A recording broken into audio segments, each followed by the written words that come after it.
Well, shit happens. Today I drove 3 hours to a C-level dyno to get data on the new DAW 6969.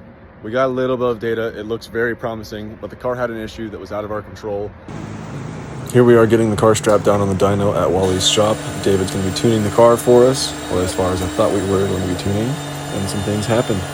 It took us a few pulls to make sure the car was strapped down correctly because it kept spinning on the dyno and trying to walk off. Right here on this next pull, the car was still spinning in the low RPMs where all the peak torque would have been right on the dyno. And then as we got into the high RPMs, right at about 5,300 RPMs, my map sensor just completely took a shit and he got off throttle again. Now in this clip, I'm driving the car, and this is when we actually realized something was wrong because I see the boost is reading 57 PSI, which is the max the sensor can read, even just when cruising.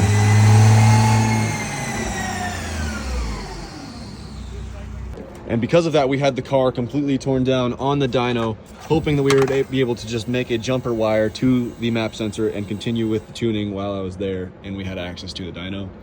We ended up cutting up DME wires just trying to do so.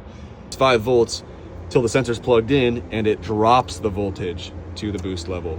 So when the sensor failed, it jumped to 5 volts immediately. I thought it shorted to 5 volt from this wire to the sensor, but kept trying to walk off the dyno with all the torque it's making. We didn't even get to make a complete pull or start any tuning at all. We just threw the car on the dyno and ran it how it was for the base map. It was over boosting like crazy, closing throttle, which cuts power out.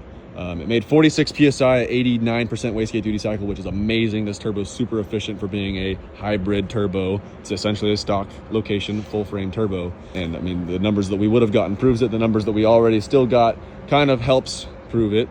So it made 897 foot-pounds of torque just as it sat on the base map, putting it on the dyno at that boost with the throttle closing during the pull. We only were able to do a pull to 5,300 RPM before it cut out from the map sensor shorting mid-pull.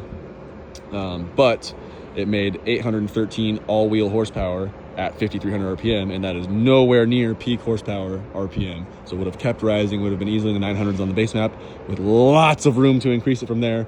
My goal was to realistically get about 950 all-wheel horsepower on this turbo, and I did want to see how close we could push it into the thousands, or possibly deeper into the thousands, you know, like 1,100 to 1,000 range, somewhere in there, like 1050. It seems like it possibly had it in it. Unfortunately, stuff happens, and we weren't able to do that, but I'll get it fixed, and we'll get back down there.